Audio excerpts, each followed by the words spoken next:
Custo de vida, emprego e desemprego, cesta básica, tarifas públicas, salário mínimo. Agora, na Brasil Atual, a análise do DIEESE. E nós vamos fazer contato agora com o economista e técnico do DIEESE na subseção da FUP, Federação Única dos Petroleiros, Cloviomar Cararini. Bom dia, Cloviomar.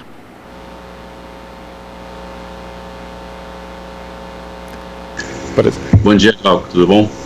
Tudo certo. Cloviomar, a Petrobras tem aí, como se sabe, adotou há algum tempo já um chamado plano de desinvestimento. Na prática é um eufemismo, né, para privatização, para desmonte. E entre as medidas estão a privatização de 8 das 13 refinarias da empresa. Inclusive, petroleiros na Bahia estão em greve desde o último dia 5 contra a venda da refinaria Landulfo Alves. Eu queria que você falasse a respeito da importância desse parque de refino para o Brasil e também da própria refinaria Landulfo Alves, né, que os petroleiros estão protestando contra a sua venda por um preço considerado aviltante. Não, é isso mesmo, Glauco. Acho que a primeira questão que a gente tem que olhar, no caso do assunto petróleo no Brasil, que é um assunto que é muito importante, né? Só a gente perceber o que está acontecendo em relação aos preços dos derivados, gasolina, diesel, gás de cozinha, a gente percebe a importância que tem esse setor para o país, né? O Brasil hoje produz cerca de 3,7 milhões de barris por dia de petróleo. No Brasil hoje, é um dos 10 maiores produtores de petróleo do mundo. Acho que é importante as pessoas saberem disso, né?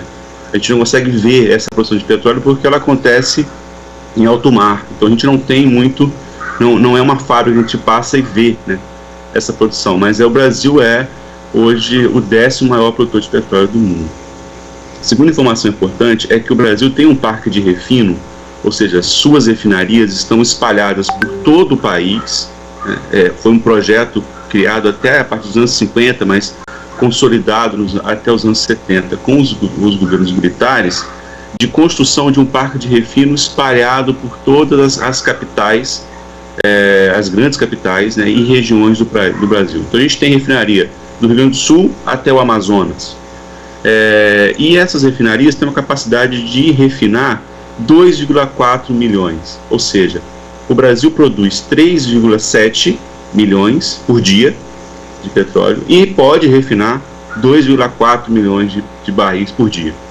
Ou seja, a gente pode e já estamos exportando petróleo. O Brasil está se consolidando como um grande exportador de petróleo. Além disso, é importante falar que o nosso consumo, nossa capacidade de consumo, também está na casa dos 2,4 milhões de barris. Então a gente teria a capacidade de produzir petróleo, né, suficiente, já estamos fazendo isso. A gente tem a capacidade de refinar esse petróleo e abastecer o nosso mercado interno. Acho que isso é importantíssimo as pessoas saberem, né? Infelizmente, a Petrobras já tem, desde 2016, reduzido a sua capacidade de produção. Ano passado, por exemplo, ficou em 1,8 milhões de barris, ou seja, em torno de 77%, 76% da capacidade das refinarias. E aí tem a ver, a gente pode depois discutir mais, tem a ver com toda uma estratégia montada pela Petrobras, nesse momento recente, de reduzir o refino interno e aumentar as exportações de petróleo. Acho que no início eu queria apontar para esse ponto. E no caso da refinaria Landulfo Alves, qual que é a importância dela dentro desse parque de refino brasileiro? Primeiro que ela é a primeira refinaria estatal nacional. A primeira refinaria do Brasil é dos anos 30, no Rio Grande do Sul, mas a RLAM é uma das primeiras estatais. Então, o primeiro ponto importante é isso. A gente está falando de uma refinaria que foi construída nos anos 50 e que foi sendo renovada, aumentando a sua produção. Ela tem a capacidade de abastecer a região Nordeste, uma parte importante da região Nordeste, e chegar até mesmo a atender em Minas Gerais, no Sudeste, uma parte ali, né, norte de Minas Gerais. Então é uma refinaria muito importante para a produção nacional. Ela é uma das 3 maiores produtoras de refino do Brasil. Então é uma refinaria muito importante. aspecto dessa opção feita pela Petrobras já na gestão de Pedro Parente, ali no governo Temer, de se tornar uma empresa simplesmente exportadora de óleo cru, né? Abrindo mão da sua possibilidade de refino, desintegrando essa sua cadeia produtiva. É isso que as grandes empresas da área têm feito aí fora, ou o Brasil está na contramão? Não, esse setor é um setor muito estratégico, né? Diferente, é muito ruim a gente comparar petróleo com qualquer outro produto, porque o petróleo tem todo um debate estratégico que é fundamental para a gente pensar nele, né? Não é à toa que ele é a principal fonte de energia do mundo, no mundo capitalista, desde a Revolução Industrial, e as duas guerras foram fundamentais para consolidar o petróleo como um bem estratégico no mundo. O petróleo é motivo de guerra em vários países. Quando a gente fala em petróleo, a gente lembra de Iraque, do Golfo Pérsico, a gente lembra dos Estados Unidos e lembra da guerra, né? Então o petróleo tem essa característica, é um bem que é um bem muito estratégico e não pode ser comparado com os outros setores. O que a gente vem percebendo das outras empresas de petróleo, as grandes empresas de petróleo, é que desde os anos 70, qual é a estratégia que os países adotam. Então é importante pensar o seguinte: as empresas de petróleo, elas não agem sozinhas, não é uma escolha só daquela empresa quando ela faz o seu movimento, é uma escolha do Estado, é uma escolha do país, né? As empresas privadas americanas agem fora dos Estados Unidos como um ente do Estado americano. As grandes empresas de petróleo, que produzem muito petróleo e que na sua maioria são empresas estatais, pertencem aos estados, ao país, né? Elas têm, primeiro, consolidado a produção para abastecer a sua população. Alguns países, né, e por uma série de efeitos, os países que são os maiores produtores, eles exportam muito petróleo, né, e esses países estão consolidando também o seu parque de refino.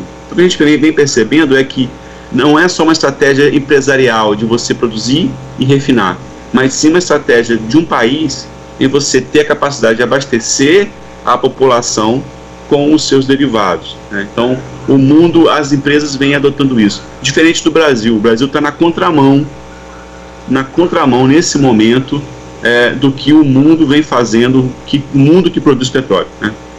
Falei, o Brasil está hoje entre os 10 maiores produtores de petróleo do mundo, e esses países não adotam essa estratégia que o Brasil adota. Quer dizer, o que na prática o Brasil está fazendo é com uma empresa do tamanho da Petrobras abrindo mão que essa companhia possa se associar a um projeto de desenvolvimento nacional, por exemplo. Inclusive o desmonte, como você ressaltou, Clovelmar, ele acaba aumentando a dependência externa do país. Sim, ele aumenta a dependência externa, mas também aumenta essa dependência, que a gente vai começar a viver agora, do processo de exportação de petróleo, né? Há um certo receio em o Brasil virar a Venezuela, mas o Brasil caminha em direção à Venezuela, porque é um país que tem cada vez mais reduzido o seu consumo de derivados para aumentar a sua exportação de petróleo. O preço do barril sobe um pouquinho e aí a Petrobras começa o movimento de aumentar a exportação. O que ela está fazendo? Ela está vendendo petróleo em dólar fora do Brasil, países que cuidaram da pandemia de um formato melhor que o nosso, como a China, por exemplo, já voltou rapidamente ao consumir muito petróleo, e a Petrobras vem aproveitando isso e aumentando as suas exportações. Isso cria uma dependência, porque o Brasil passa agora também, além de reduzir o seu refino e ficar dependente de exportação de petróleo, de derivados, o Brasil fica na dependência de exportar petróleo. Isso é muito ruim. O ideal, aí pensando de novo na RLAM, na Bahia, o ideal era o Brasil exportar derivados. O ideal era o Brasil ter um parque de refino ainda maior, né? Aumentar o seu parque de refino e aumentar o número de produção de gasolina, diesel, gás de cozinha, por exemplo, gás de aviação, e exportar derivados. aí a gente conseguiria aumentar, né, a receita, porque a gente está vendendo um produto que tem um processamento maior do que o petróleo.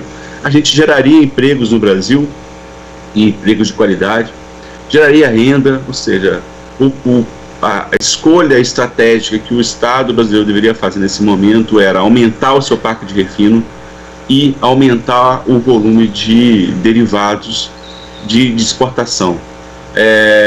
Vender as empresas, é bom que as pessoas saibam disso. Quando a RLAM agora passa a ser uma empresa privada, isso não significa que o preço do derivado que ela vai produzir caia. Pelo contrário, a Petrobras tem um conhecimento histórico de produção no Brasil, tem uma capacidade de refino importante, os custos de extração e de refino vem caindo no Brasil. A Petrobras vem conseguindo cada vez mais reduzir o seu custo, e nesse sentido o preço, né, para o consumidor tende a aumentar quando você tem uma empresa privada. Ela vai entrar agora, ela vai passar por todo um processo de adaptação nessa nova unidade, isso leva 2, 3 anos, e nesse período os custos aumentam. Então, se aumenta o custo de produção, claro que vai aumentar o custo ainda mais lá fora, né, para nós consumidores. Tá certo, Clóvio Omar, queria agradecer a sua participação aqui no Jornal Brasil Atual. Muito obrigado pelas suas explicações e até a próxima. Obrigado, Glauco. Até a próxima. Abraço a todos. Abraço. Nós conversamos aqui com o economista e técnico do Diese na subseção da FUP, a Federação Única dos Petroleiros, Clóvio Omar Cararini. Aqui você ouve as notícias que os outros não dão. Jornal Brasil Atual.